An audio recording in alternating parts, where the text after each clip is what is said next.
নামাজের মধ্যে কিন্তু একটা আয়াত আছে হেদায়েত সম্পর্কে, কি বলেন তো? ইহদিনাস সিরাতাল মুস্তাকিম।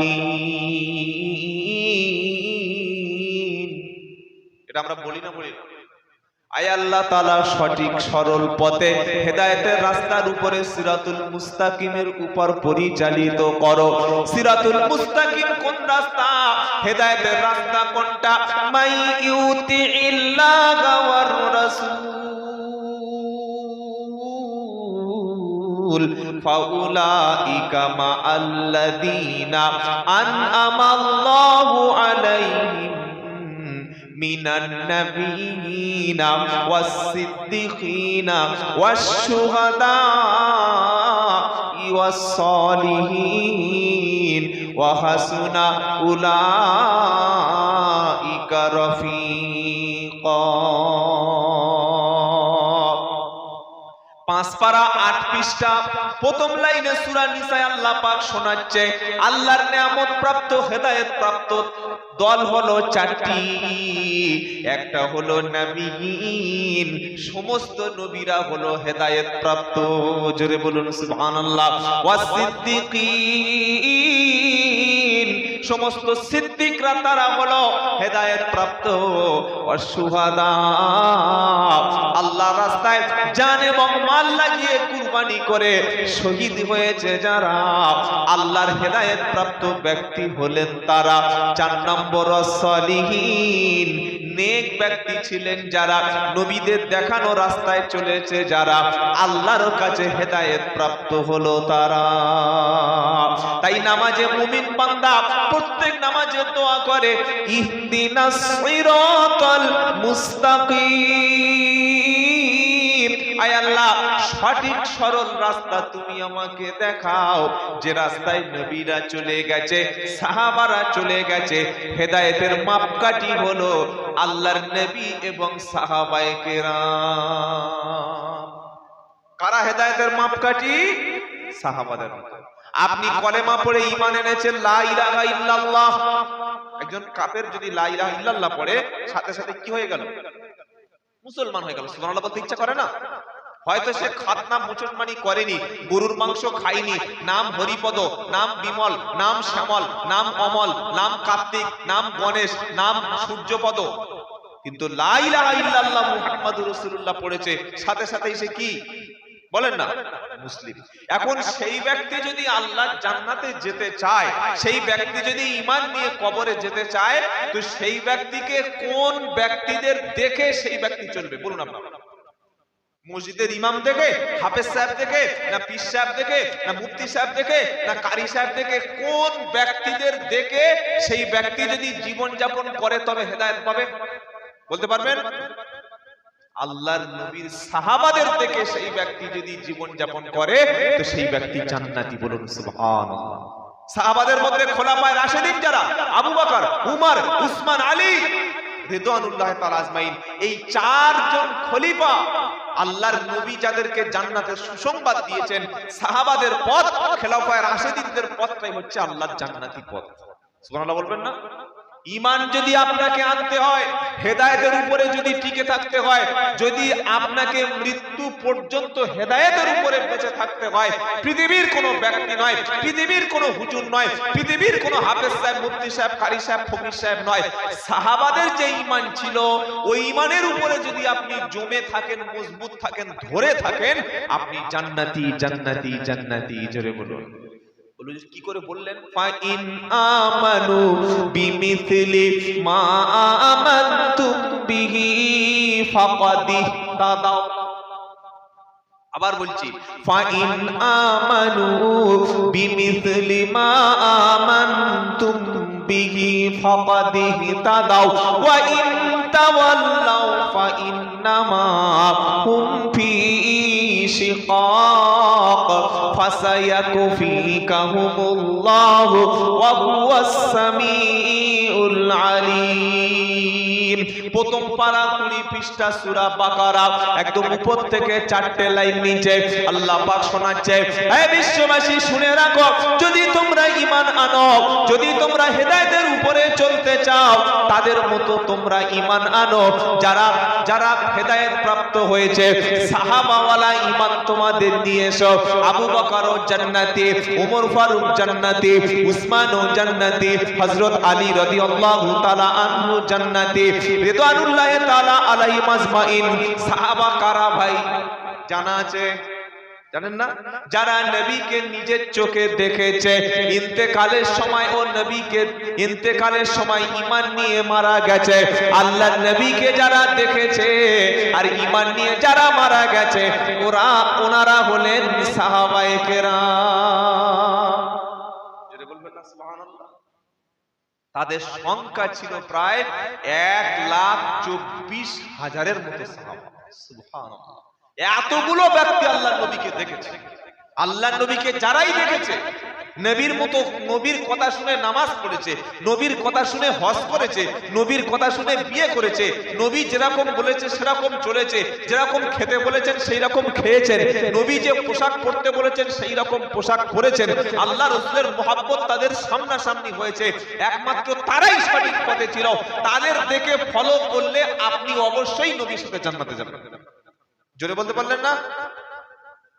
কেউ যদি বলেন আমাদের তালতলার হুজুর একটা কথা বলেছে, কেউ যদি বলেন আমাদের খেজুরতলায় একজন হুজুর ছিলেন উনি সঠিক কথা বলেছে, হ্যাঁ, এই সমস্ত মানুষদের ভুলও হতে পারে, কিছু ঠিকও হতে পারে। যারা বিশ্বের জমিনে বড় বড় ওলি, বড় বড় পীর, তারা সর্বপ্রথম সাহাবাদের মতো জিন্দেগি তৈরি করেছিলেন। বলুন না সুবহানাল্লাহ। কাদের মতো জিন্দেগি? বলেন কাদের মতো? সাহাবা। আপনাকে খাঁটি মুসলমান হতে গেলে, আপনাকে খাঁটি আল্লাহর ওলি হতে গেলে আবু বকর, ওমর, উসমান, আলী রাদিয়াল্লাহু তাআলা আনহুর মতো জীবন তৈরি করতে হবে। আচ্ছা, আবু বকর সিদ্দিক নাম শুনেছেন? তিনি নবীর কে ছিলেন বাবা? প্রথম খলিফা, আবার নবীজির শ্বশুর, আবার নবীর হাতে হাত দিয়ে কলেমা পড়ে প্রথম মুসলমান হওয়া ব্যক্তি। বলুন না সুবহানাল্লাহ।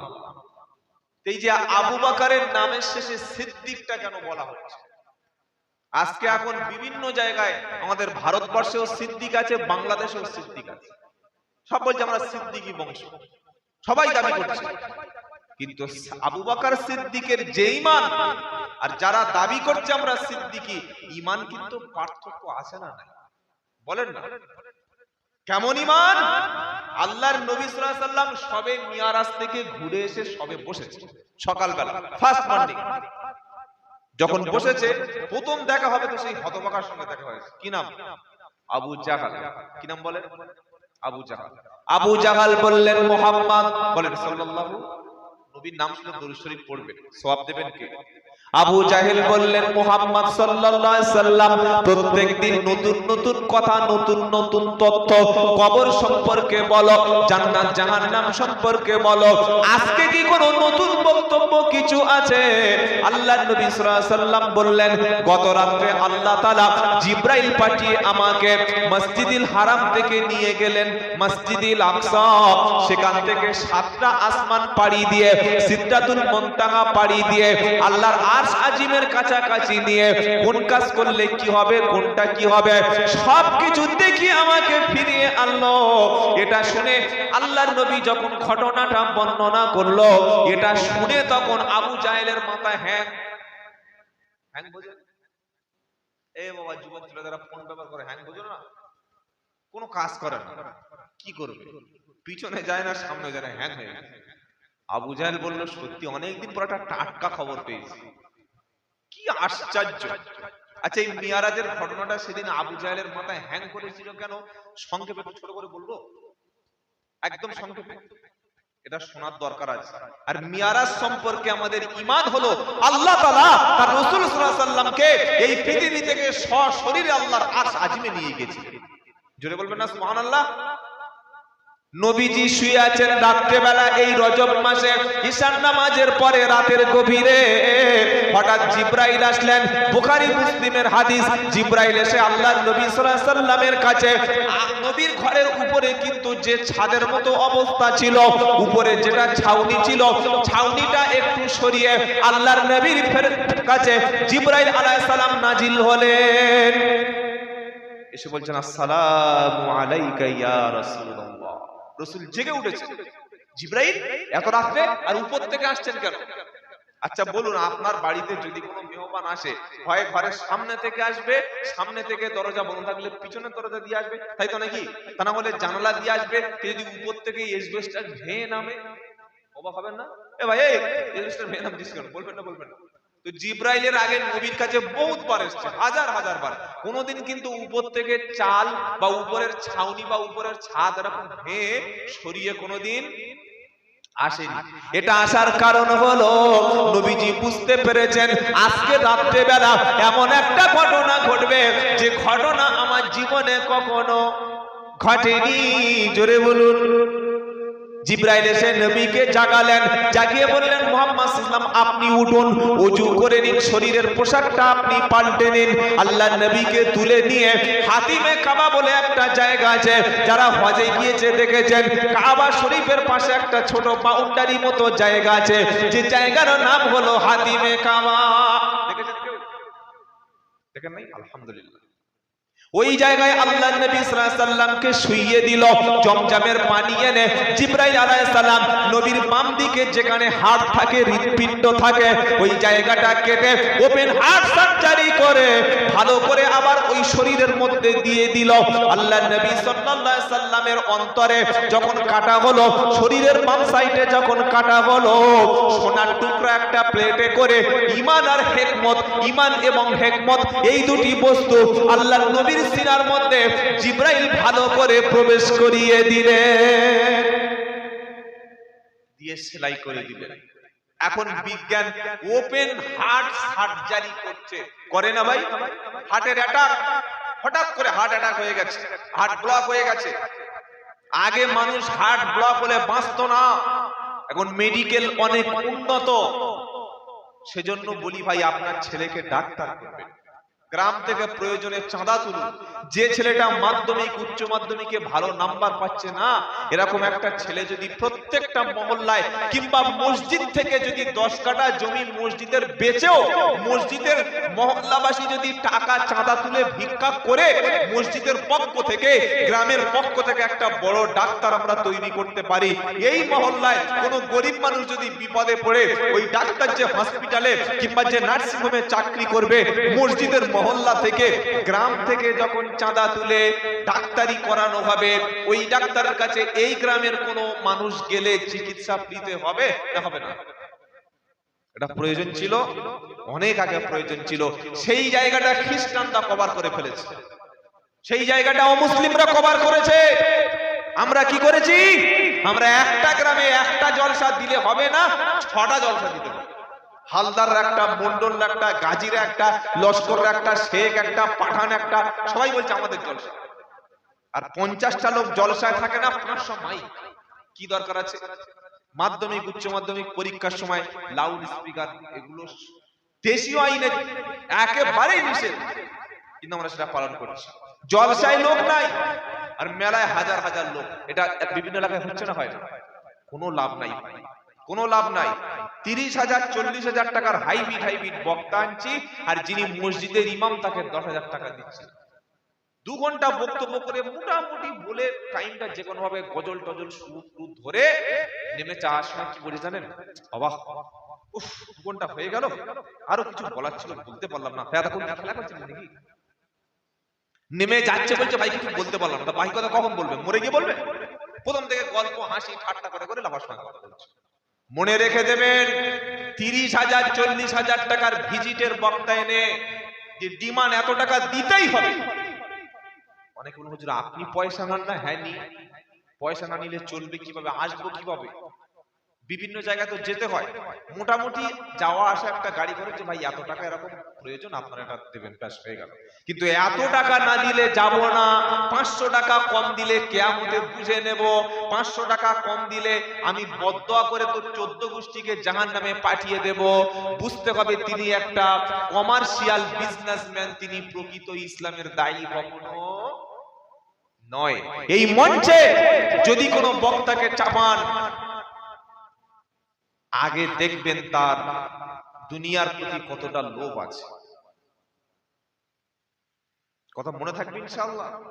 এগুলো বললে আবার এক সেকেন্ড বক্তা বলবে এই শালা কে দাওয়াত করেছে রে ভাই, কথাগুলো বলবে। যাই হোক, আমি যেটা বলছিলাম, ডাক্তার সমাজে বানানোর দরকার আছে।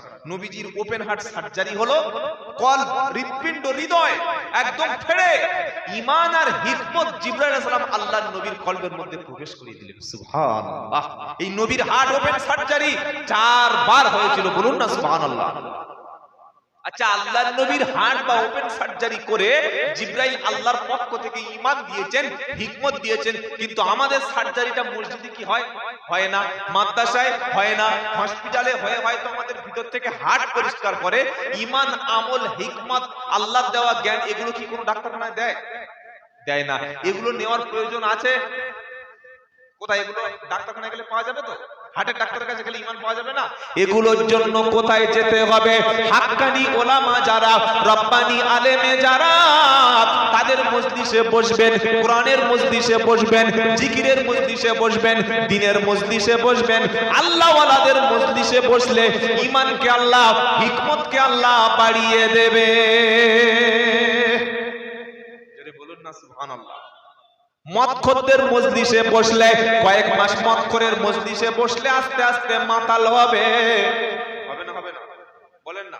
চোরদের মজলিসে যাওয়া আসা করলে একদিন না একদিন প্রফেশনাল চোর হবে। ডাকাতদের সঙ্গে বন্ধুত্ব করলে একদিন না একদিন ডাকাতের একদম ঝানু ডাকাত হয়ে যাবে। আলেমদের মজলিসে, ইমামদের মজলিসে, আল্লাহ ওয়ালাদের মজলিসে বসলে, সেখানে আল্লাহ ওয়ালাদের সঙ্গে মিশলে একদিন না একদিন আপনি পীর না হতে পারেন, আলেম না হতে পারেন, কারি না হতে পারেন, মাওলানা না হতে পারেন, কমপক্ষে আল্লাহ ওয়ালা হয়ে যাবেন। আল্লাহ পাক শোনাচ্ছে, ইয়া আইয়ুহাল্লাযীনা আমানুত্তাকুল্লাহা ওয়া কুনু মা'আস সাদিকিন। 11 পারা 5 পৃষ্ঠা 5 নম্বর লাইনের 119 নম্বর আয়াত সূরা তাওবা। হে বিশ্বাসী ঈমানওয়ালা, আল্লাহকে ভয় করো। ওয়া কুনু মা'আস সাদিকিন, সত্যবাদীদের সাথে থাকো। সত্যবাদী কারা?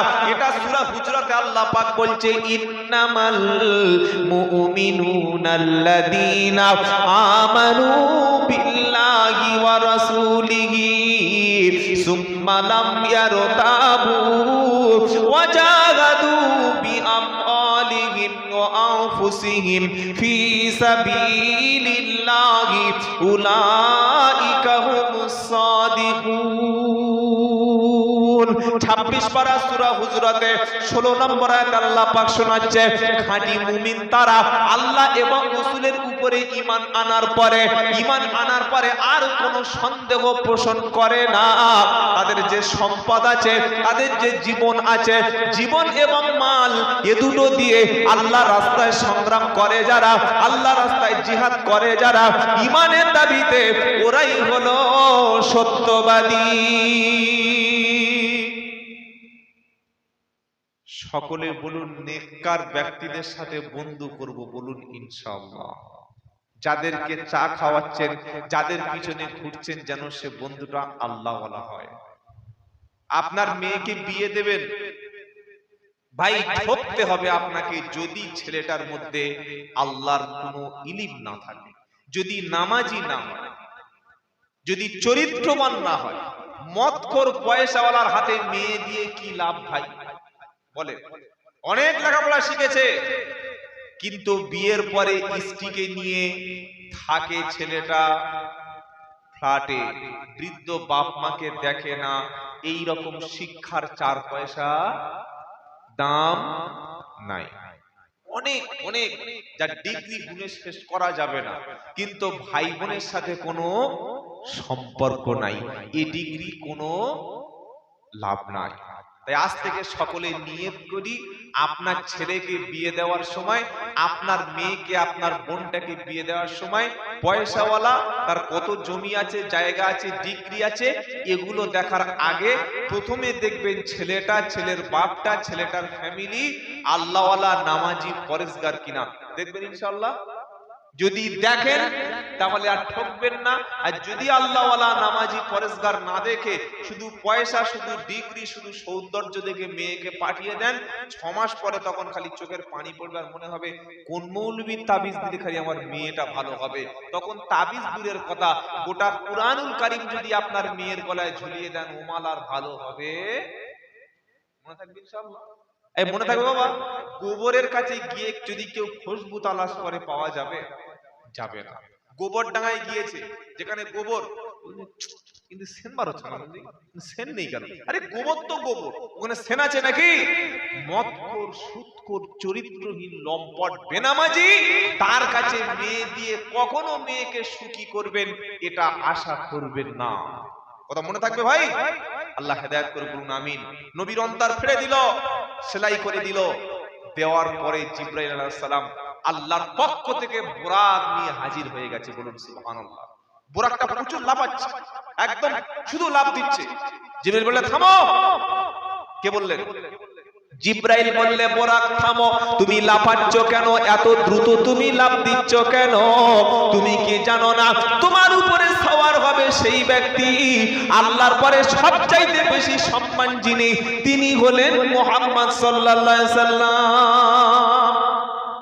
বুরাক সঙ্গে সঙ্গে বাহক, নবীর বাহন সঙ্গে সঙ্গে থেমে গেছে, এত বেশি ভয় পেয়ে গেছে, থেমে গেছে। আল্লাহর নবীজি সাল্লাল্লাহু আলাইহি সাল্লাম বুরাকে উঠলেন, মুহূর্তের মধ্যে বুরাক এই মসজিদুল হারাম কাবা শরীফ থেকে বর্তমান ফিলিস্তিনের মসজিদুল আকসা, যেটা ইহুদিরা দখল করে রেখেছে, কয়েক মুহূর্তের মধ্যে সেখানে পৌঁছে গেলেন। জোরে বলুন না সুবহানাল্লাহ। এটা পৌঁছে দিলেন কে? আল্লাহ। পৌঁছে দিলেন কে? আল্লাহ। বুরাকটা কি সবচাইতে দ্রুত যেতে পারে এমন একটা বাহন। আচ্ছা, আমাদের এই দেশে ট্রেন আছে, বাস আছে, ট্রাম আছে, মেট্রো আছে, প্লেন আছে, সবচাইতে দ্রুত গতিতে কোন গাড়িটা যায় ভাই? প্লেন। প্লেনের চাইতে আরো দ্রুত গতিতে কোন জিনিসটা যায়? বলেন না। রকেট। রকেটের চাইতে আরো দ্রুত কোন জিনিসটা যায়? ট্রেন। আজ জানি না। কি বুঝলেন?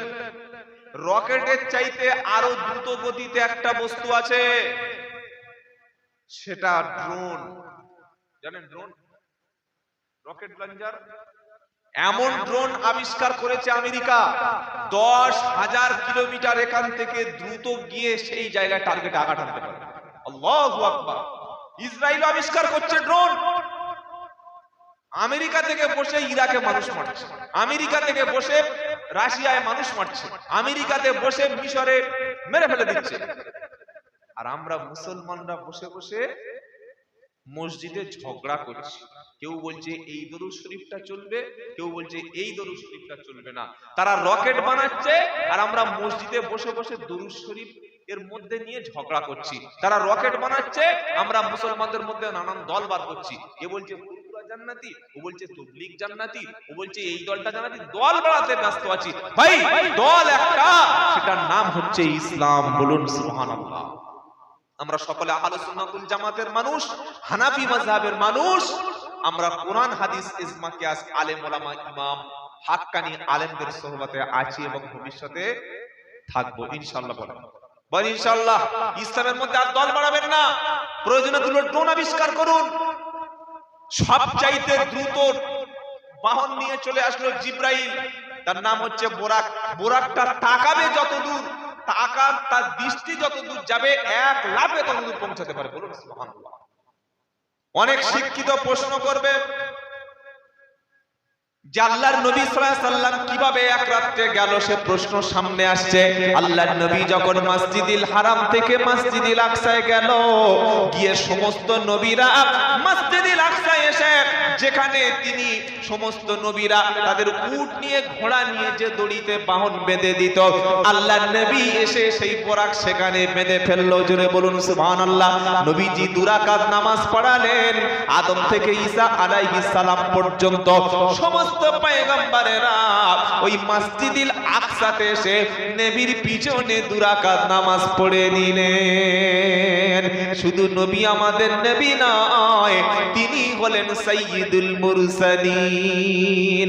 2 রাকাত নামাজ হয়ে গেল। জিবরাইল আলাইহিস সালাম 2টো বোতল নিয়ে নবীর সামনে হাজির হলো। পাত্র নিয়ে, একটা পাত্রে ছিল মদের পাত্র, আরেকটা পাত্র ছিল দুধের পাত্র। আল্লাহর নবী সাল্লাল্লাহু আলাইহি সাল্লাম দুধের পাত্রটা তিনি হাত দিয়ে তুলে নিলেন, সেটা বিসমিল্লাহ বলে পান করে খাওয়ার শেষে তিনি বলেন আলহামদুলিল্লাহ।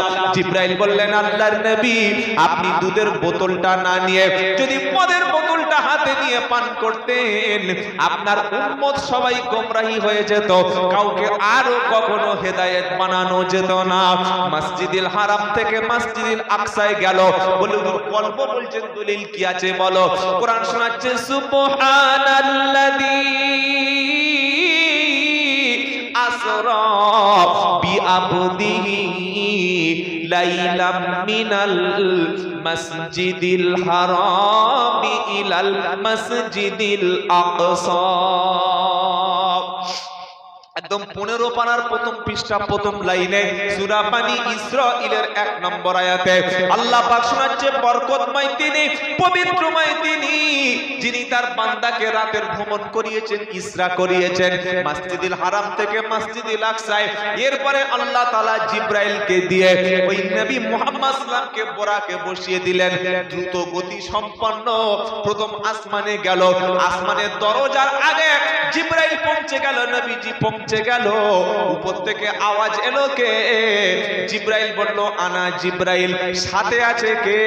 বললেন, সাথে আছেন বিশ্ব নবী হযরতে মুহাম্মদ মুস্তাফা সাল্লাল্লাহু আলাইহি সাল্লাম। জোরে বলুন সুবহানাল্লাহ। আসমানের দরজার উপর থেকে বলা হলো, আচ্ছা নবীজি যে আসছেন মুহাম্মদ, আর জিবরাইল আপনি আসছেন, তাকে কি আনতে বলা হয়েছে? জিবরাইল বললেন, হ্যাঁ, আমাকে নবীজি সাল্লাল্লাহু আলাইহি সাল্লামকে নিয়ে যেতে নির্দেশ দেওয়া হয়েছে। সঙ্গে সঙ্গে দরজা খুলে গেল। দরজা খুলে গিয়ে প্রথম আসমানে গিয়ে দেখছেন আল্লাহর নবী, আমাদের সবার আব্বা আদম আলাইহিস সালাম বসে আছে। কে বসে আছে? নবীরা কবরে জীবিত না মৃত? জোরে বলেন। আল্লাহ পাক নবীদের কবরে, শহীদদের কবরে, আখিরাতে বারজাকি হায়াতে সমস্ত নবীরা জীবিত আছে। জোরে বলুন না সুবহানাল্লাহ। শহীদরাও জীবিত আছেন।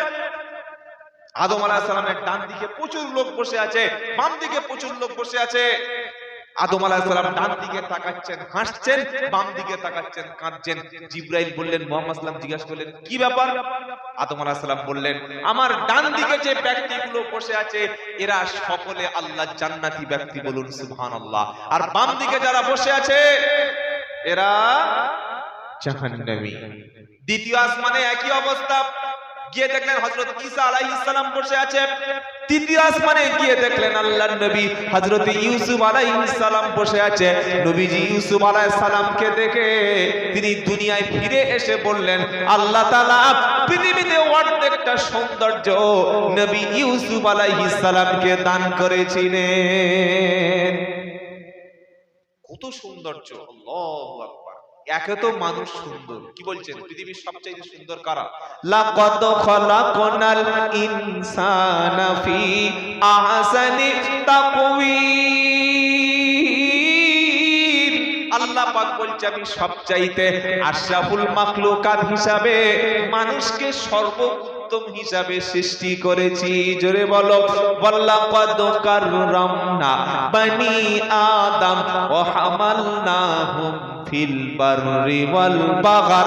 আল্লাহ পাক শোনাচ্ছে, আদম সন্তানকে আমি সবচাইতে উত্তম মর্যাদা, উত্তম মর্তবা দিয়েছি। মানুষ যদি দ্বীন ইসলামের উপরে চলে, এরা মানুষ অনেক সময় ফেরেশতাদের চাইতে অধিক সম্মানিত। দ্বিতীয় আসমানে গিয়ে দেখছেন ইউসুফ আলাইহিস সালাম। চতুর্থ আসমানে উঠবেন, আবার বলছে দরজা খোলো। বলল, কে? একই প্রশ্ন। চতুর্থ আসমানে গিয়ে দেখছেন হযরতে হারুন আলাইহিস সালাম। পঞ্চম আসমানে গিয়ে দেখছেন বসে আছে ইদ্রিস আলাইহিস সালাম। 6 নম্বর আসমানে গিয়ে দেখছেন বসে আছে সেখানে মূসা আলাইহিস সালাম।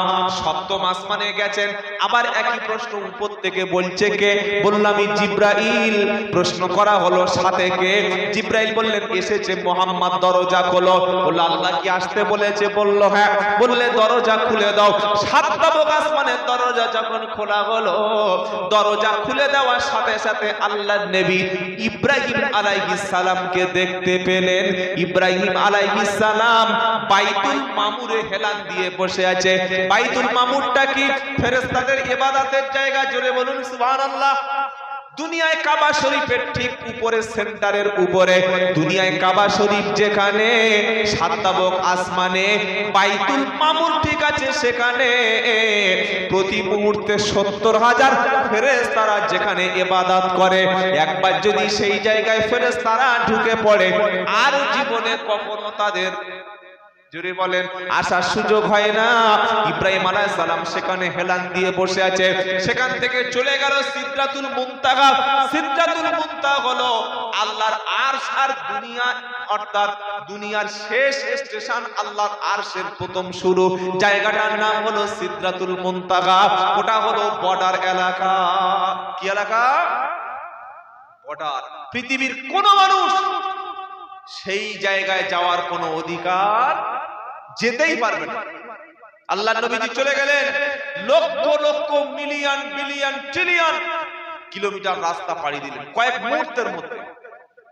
সেখানে গেলেন, যাওয়ার পরে জিবরাইল বললেন মুহাম্মদ সাল্লাল্লাহু আলাইহি ওয়াসাল্লাম আর আমি সামনে যেতে পারবো না। সিদরাতুল মুনতাহা লাস্ট স্টপেজ।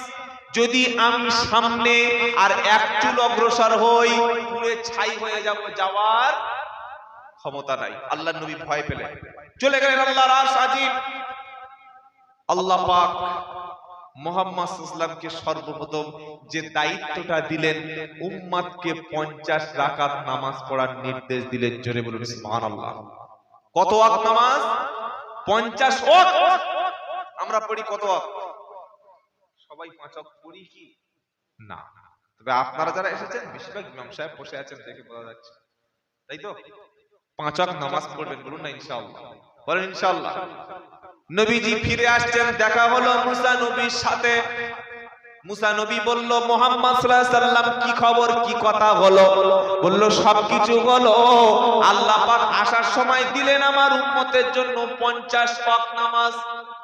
মুসা নবী শুনে তো আশ্চর্য, কি বলেন আপনি? আমার উম্মতকে আল্লাহ দিয়েছিলেন কয়েকটা ওয়াক্ত নামাজ, তারা পড়েনি। আপনার উম্মত তারা 50 ওয়াক্ত নামাজ পড়বে না। আবার আল্লাহর কাছে ফিরে যান। নবীজি ফিরে গিয়ে ডিসকাউন্ট চাইলেন। একটু যেন কমানো হয়। ডিসকাউন্ট মানে কি? একটু যাতে ছাড় দেওয়া হয়। আল্লাহ পাক 5% ডিসকাউন্ট দিলেন। 5 ওয়াক্ত নামাজ 5 ওয়াক্ত কমিয়ে দিলেন। আবার মুসা নবীর কাছে আসলো, বললেন না আপনার উম্মত 45 ওয়াক্ত নামাজ পড়বে না। এইভাবে যাচ্ছে আসছে যেতে যেতে শেষ পর্যায়ে আল্লাহর নবী আল্লাহর কাছে গিয়ে যখন শেষবারের মতো রিকোয়েস্ট করলেন, আল্লাহ পাক 50 ওয়াক্ত নামাজটা কমিয়ে 5 ওয়াক্ত নামাজ করে দিলেন। দিয়ে বললেন হাবিব গো, আপনি আপনার উম্মতকে 5 ওয়াক্ত নামাজের কথা বলবেন। আপনার উম্মত ফজর থেকে ইশা পর্যন্ত 5 ওয়াক্ত নামাজ যারা আদায় করবে, আমি আল্লাহ কথা দিলাম 50 ওয়াক্তের নামাজের সওয়াব দিয়ে দেব। 5 ওয়াক্তে 10 গুণ করলে 5 10 50। নবীজি গেলেন ইশার পরে 7টা আসমান পাড়ি দিয়ে, সিদরাতুল মুনতাহা পাড়ি দিয়ে আরশ আজিম থেকে ফিরে আসলেন। ফজরের নামাজ পড়লেন কাবা শরীফে। নামাজ পড়েই বসে আছে। এবার যারা শিক্ষিত ছেলে, যারা কলেজে পড়ছে, সায়েন্সের ছাত্র প্রশ্ন করবে, হুজুর গাঁজা কি আপনি ইন্ডিয়ার গাঁজা খেয়েছেন না বর্ডার ওভার পাচার মাল খেয়েছেন? কেন ভাই? আচ্ছা, একটা রাত্রে বেলায় একটা মানুষ প্লেনে করে কত দূর যেতে পারে? 12 ঘন্টা এখান থেকে নাই আমেরিকা চলে গেল। কিন্তু একটা আসমান থেকে আরেকটা আসমান লক্ষ লক্ষ বছরের পর কিভাবে তিনি সারা রাতের মধ্যে যাবেন? আবার সেই মানুষটা কিভাবে ফিরে আসলেন? এটা কিভাবে সম্ভব? এ প্রশ্ন কেউ করতে পারে না? পারে। তাদের বলছি শুনে রাখুন, যারা পড়াশোনা করেছে তাদের বলছি ভাই, পৃথিবীতে সবচাইতে দ্রুত গতি সম্পন্ন বস্তু কি জানেন? আলো। কি বলেন? আলো। প্লেন নয়, ট্রেন নয়, আপনার রকেট নয়, আলোর গতিবেগ সেকেন্ডে 1,86,000 মাইল। যারা পড়াশোনা করেছে তাদের জিজ্ঞাসা করুন, 1 সেকেন্ডে আলোর গতি 1,86,000 মাইল। বিজ্ঞান অনুযায়ী যদি কোনো বস্তু 1 সেকেন্ডে 1,86,000 মাইলের চাইতে আরো দ্রুত গতি সম্পন্ন যদি কোনো বস্তু যায়, তখন কিন্তু সময়টা আর সময় থাকে না, সময় সেখানে থেমে যায়। সুবহানাল্লাহ বলতে ইচ্ছা করে না? আল্লাহর নবী গেলেন, জান্নাত দেখলেন, জাহান্নাম দেখলেন, কি কি কাজ হবে, কোন কাজ সব দেখলেন, সব কিছু এক রাতের মধ্যে দেখে আবার ফজর আগে ফিরে আসলেন। তার মানে কি? আলোর গতিবেগ সেকেন্ডে 1,86,000 মাইল, আর 1,86,000 মাইল 1 সেকেন্ডে, তার চাইতে যদি কোনো বস্তু আরো গতিতে যায়, তখন কিন্তু সময়টা ওই জায়গায় থেমে যায়। আল্লাহর নবী এসার পরে গেছেন আর ফজর আগে ফিরে এসেছেন। নবীর বুরাকের গতিটা এত বেশি ছিল, আলোর চাইতে বেশি গতি ছিল, 1 সেকেন্ডে 1,86,000 মাইলের বেশি ছিল। তাই নবী অত বছর অত সময় ওখানে পার করে ঘুরে এসে সেই একই সময় ছিল, অর্থাৎ এত গতিতে ছিল, সময়টা আল্লাহর নবীর জন্য থেমে গিয়েছিল। জোরে বলুন না সুবহানাল্লাহ। নবীজি এসেছেন, দেখা হলো প্রথম আবু জাহেলের সাথে, যেটা বলছিলাম। আবু জাহেল বলল, ব্যাপারটা কি? নবীজি যখন ঘটনাটা সবকিছু খুলে বললেন, আবু জাহেল বলল, মুহাম্মদ সাল্লাল্লাহু আলাইহি ওয়াসাল্লাম, আচ্ছা এই ঘটনাটা কি? আমি মানুষের কাছে হুবহু বলতে পারি। নবী বললে, বলো। মিরাজটা সত্য। নবীজি সাল্লাল্লাহু আলাইহি ওয়াসাল্লাম যখন বললেন, আবু জাহেল বলো, আবু জাহেল সর্বপ্রথম গিয়ে আবু বকরের সঙ্গে দেখা হলো। দেখা হয়ে বলল, আবু বকর সিদ্দিক, এতদিন মুহাম্মদ সাল্লাল্লাহু আলাইহি ওয়াসাল্লামের মাথা ঠিক ছিল, কিন্তু আজকের একটা ঘটনা বলল, এটা কখনো বিশ্বাস করা সম্ভব না। এক রাত্রে বেলা তিনি নাকি 7 তবক আসমানে গেছে, আবার নাকি বাইতুল মুকাদ্দাসে কাবা শরীফ থেকে গিয়েছে, আরশে আজিমে গেছে, আল্লাহর সঙ্গে দেখা করে জান্নাত জাহান্নাম দেখে, ভালো কাজ করলে কি হবে, মন্দ কাজ করলে কি হবে, সবকিছু দেখে আবার তিনি নাকি ফজরের আগে চলে এসেছে। এটা কি কোনোদিন বিশ্বাস করা যায়? তুমি যে মুহাম্মাদের কথা বিশ্বাস করো, সেই মুহাম্মদ এই কথাটা বলেছে। আবু বকর সিদ্দিক বললেন, আবু জাহেল, সত্যি মুহাম্মদ সাল্লাল্লাহু আলাইহি ওয়াসাল্লাম কি এমন কথা বলেছে? আবু জাহেল বলল, হ্যাঁ, আমি এখনই শুনে এসেছি, নবীজি বসে আছে ওইখানে, ওই কথা বলেছে। আবু বকর বললেন, শোন আবু জাহেল, আল্লাহর নবী যদি বলে থাকে, বারহাত তিনি অবশ্যই সত্য কথা বলেছে। চাটা যে খাবো সে বলা মানে, দাঁড়িয়ে খাবো কি করে?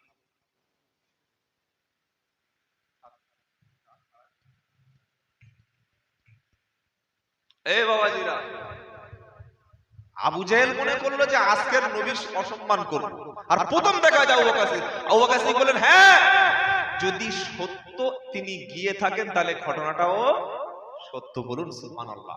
প্রথমে মিয়ারাজের ঘটনাটা সত্য বলে যিনি সত্যায়িত করেছিলেন, তার নাম আবু বকর সিদ্দিক। জোরে বলুন না সুবহানাল্লাহ।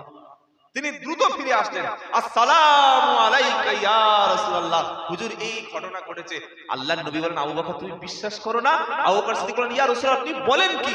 আপনাকে না দেখে আপনি বলেছেন কবর আছে, বিশ্বাস করেছি, জাহান্নাম বলেছেন, বিশ্বাস করেছি, জান্নাত বলেছেন, বিশ্বাস করেছি, ফুলসিরাত বলেছেন, বিশ্বাস করেছি, আর এত বড় ঘটনা আমরা না বলতে পারি না। আবু জাহেল বলেছে, আমি সাথে সাথেই বিশ্বাস করে নিয়েছি। নবীজি বললেন, আবু বকর, আজ থেকে তোমার নাম শুধু আবু বকর না, তোমার নামটা আজ থেকে আবু বকর সিদ্দিক হয়ে গেল। জোরে বলুন। এ বাবাজিরা, এবার একটা সত্য কথা বলি, আলেম ওলামারা যখন কবরের কথা বলে, আখেরাতের কথা বলে, জাহান্নামের কথা বলে, মৃত্যুর পরের জিন্দেগির কথা বলে, তখন সব কথা শুনে বিশ্বাস হয় না মাঝে মাঝে মনে হয় যে সব বলছে, এসব কবর সব আছে? মাঝে মাঝে কিছু মুনাফিকদের মনে এরকম খটকা খায় না? খায়। জুমার দিন বক্তব্য শুনছে, জলসায় বসে আখিরাতের কথা মনে হচ্ছে। মৌলবী বলেছে খবরদার সুদের টাকায় হাত দেবে না, সুদখোরের কবরে আযাব হবে। এটা শুনে কিন্তু বলছে না ঠিক বলেছে, কিন্তু পরের দিন যখন সুদের মালটা টাকা গুনে আনতে যায় তখন আলেমের কথা মাথায় থাকে না। মৌলবী বলেছে হারাম খাবে না, শুনেছে জলসায়, কিন্তু যখন কোনো হারাম মালটা আরামে পায় তখন আর আলেমের কথা শোনা মনে থাকে। মৌলবী বললে হয়ে গেল।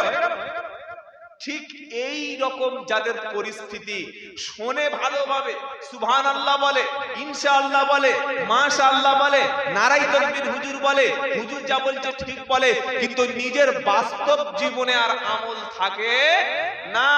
এই ব্যক্তিগুলিকে যখন জাহান্নামে ফেলা হবে, এদেরকে ওই একই কথা জিজ্ঞাসা করা হবে। কি কথা? ওয়াসিকাল্লাযীনা কাফারু ইলা জাহান্নাম যুমারা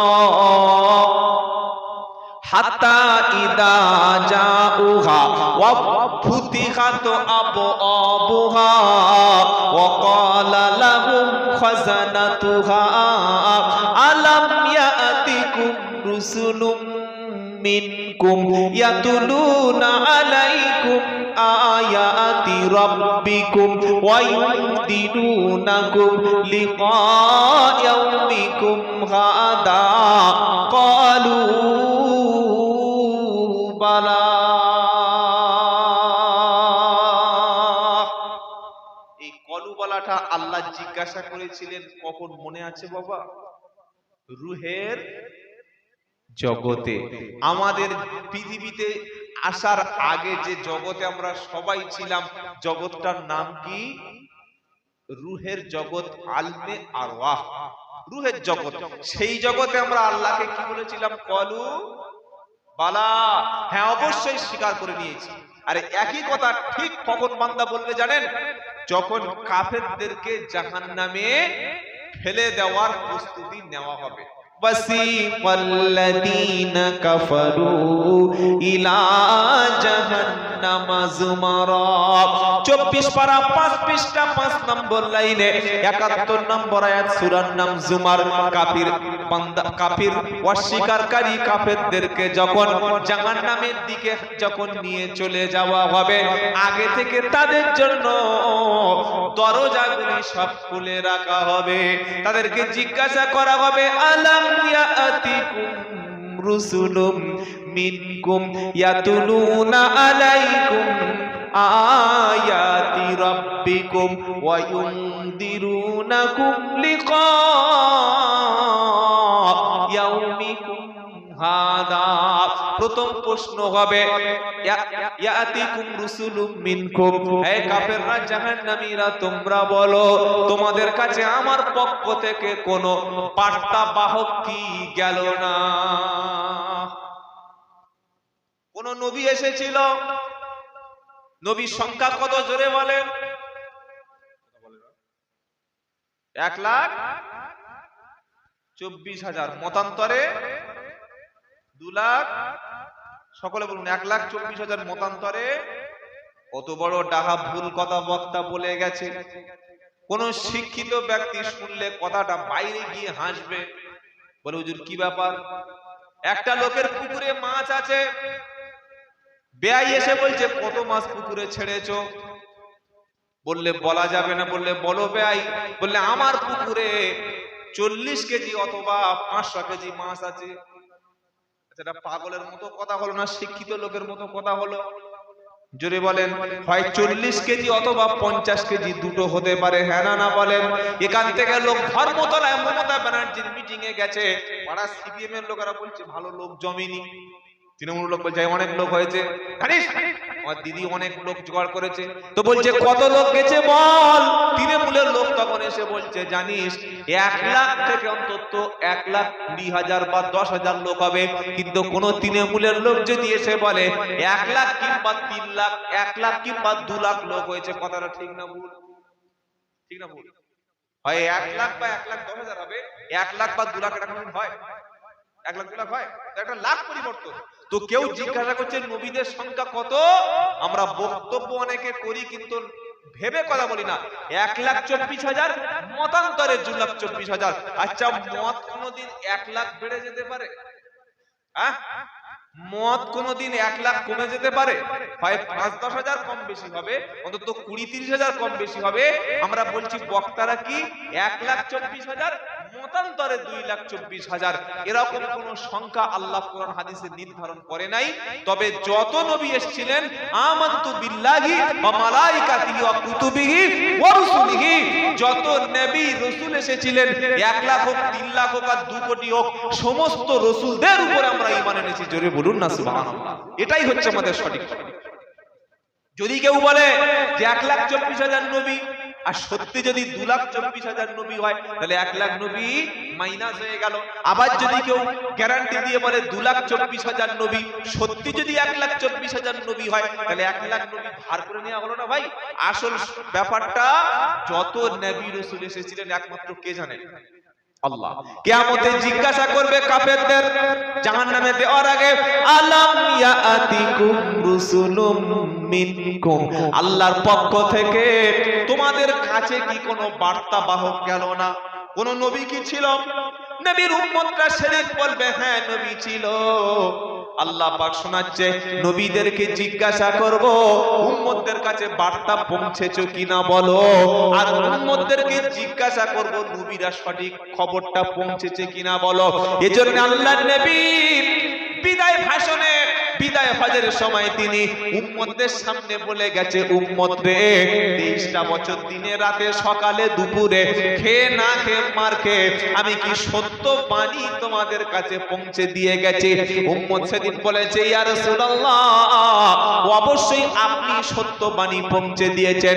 নবী পাক সাল্লাল্লাহু আলাইহি ওয়াসাল্লাম সাদা আঙ্গুলটা আকাশের দিকে তুলে বলেছিল, আল্লাহ আপনি সাক্ষী থাকুন এতগুলো উম্মতদেরকে কাছে আমি নবী সত্য বাণী পৌঁছে দিয়েছি।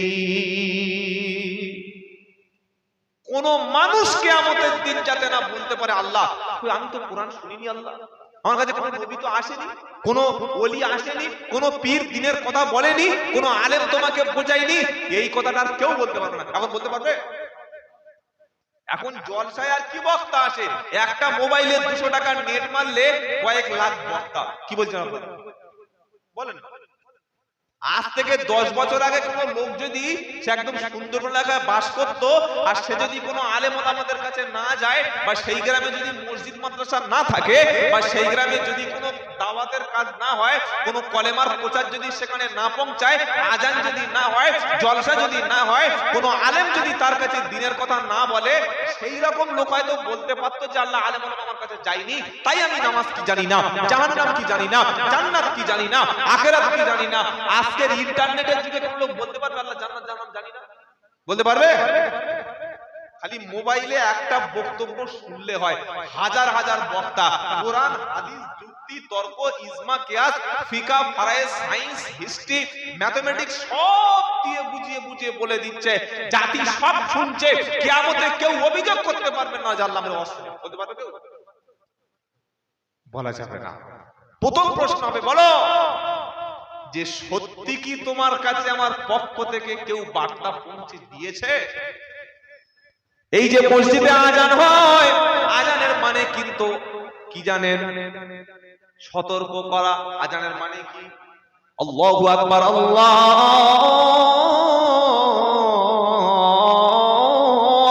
আকবার। এই আজান নামাজিরা শোনে না বেনামাজি শোনে? জোরে বলো। সবাই আজান শোনে, নামাজিরা আজান শুনে মসজিদে চলে আসে, আর বেনামাজিরা আজান শুনে দোকান বন্ধ করে খেতে ঘরে চলে আসে। ফজরের আজান শুনে নামাজিরা মসজিদে চলে আসে, আর বেনামাজিরা আজান শুনে ঘুম থেকে উঠে কাজের দিকে চলে যায়। আসরের আজান শুনে নামাজিরা মসজিদের দিকে চলে আসে। আবার কিছু মানুষ আসরের আজান শুনে ঘুম থেকে উঠে তখন বাজারের দিকে চা খাচ্ছে আর বিড়ি টানছে, আর বলছে ভাই মসজিদ এত বড় করলে কি হবে, আমি নামাজ না পড়লে কি হবে, আমার ঈমান ঠিক আছে? বড় পাকা ইমানদার দেখে কি ফতোয়া দিচ্ছে, চার দোকানে নামাজ না পড়লে কি হবে, ঈমান ঠিক আছে, অথচ বেনামাজি কখনো জান্নাতে যাবে না। কোথায় লেখা আছে এই আয়াতটা? এখানে থাকে বা সূরা মুদ্দাসসিরে যাই চলুন। যখন জান্নাতি ব্যক্তিরা জান্নাতে যাবে, জান্নাতের উপর থেকে জাহান্নামী ব্যক্তিদেরকে দেখে দেখে লোককে চিনে চিনে বলবে, ফি জান্নাতিন ইয়াতাসাআলুনা আনিল মুজরিমিনা মা সালাকাকুম ফি সাকার ক্বালু লাম নাকু মিনাল মুসাল্লিন ওয়া লাম নাকু নুতঈমুল মিসকিন ওয়া কুন্না নাখুদু মাআল খাইদিন ওয়া কুন্না নুকাদ্দিবু বিয়াউমিদ্দিন হাত্তা আতানাল ইয়াকিন ফামা তানফাউহুম শাফাআতু শাফিন। 29 পারা 17 পৃষ্ঠা 12 নম্বর লাইনে একদম 42 নম্বর আয়াত, সূরার নাম মুদ্দাসসির। আমরা যারা ঈমান এনেছি, কলেমা পড়েছি, আমরা ইনশাআল্লাহ যাব একদিন জান্নাতে। ইনশাআল্লাহ বলে। যাদেরকে দুনিয়ায় মসজিদে পাওয়া যাচ্ছে তাদেরকে ইনশাআল্লাহ কিয়ামতে জান্নাতে পাওয়া যাবে। যাদেরকে কোরআনের সাথে আছে চলতে দেখছেন তাদের জান্নাতে নবীদের সাথে দেখতে পাবেন। যাদেরকে ইমামের সাথে, আলেমের সাথে, আল্লাহওয়ালা ব্যক্তিদের সাথে যাদেরকে দেখছেন ইনশাআল্লাহ কিয়ামতের দিন তাদেরকে জান্নাতের সাথীদের সাথে দেখবেন। বলুন সুবহানাল্লাহ। যারা তাসবিহ নিয়ে হাতে চলে, টুপি মাথায় দিয়ে রাস্তায় বার হয়, মুসলমানদেরকে দেখলে সালাম দেয়, বেনামাজিদেরকে দেখলে দুটো হাত ধরে মসজিদে টেনে আনে, নাপাক সুদখোর মদখোর একজন ইসলাম থেকে দূরে সরে গেছে, হাত দুটো ধরে জোর করে তাকে আল্লাহর ঘরের দিকে টেনে এনে বসিয়ে দিচ্ছে। আজান হয়ে যাওয়ার পরে নামাজ পড়তে আসার সময় দুজন মানুষকে এনে মসজিদে বসিয়েছে, আর মাগরিবের নামাজের পরে ইমাম সাহেব কোরআন শেখাচ্ছে, আর একজন কোরআন না জানা ব্যক্তিকে কোরআন শেখাচ্ছে। এরকম ইসলামের সঙ্গে, দ্বীনের সঙ্গে জুড়ে আছে যারা, জান্নাতের নবীদের সাথে জুড়ে থাকবে তারা। সুবহানাল্লাহ বলে। মসজিদে নামাজ পড়তে আসে না, চায়ের দোকানে ফতোয়া দিচ্ছে বললে এই মসজিদে নামাজ হবে না। ফতোয়া দেয় কারা? চায়ের দোকানের মুফতি যারা। কোথাকার মুফতি বলো?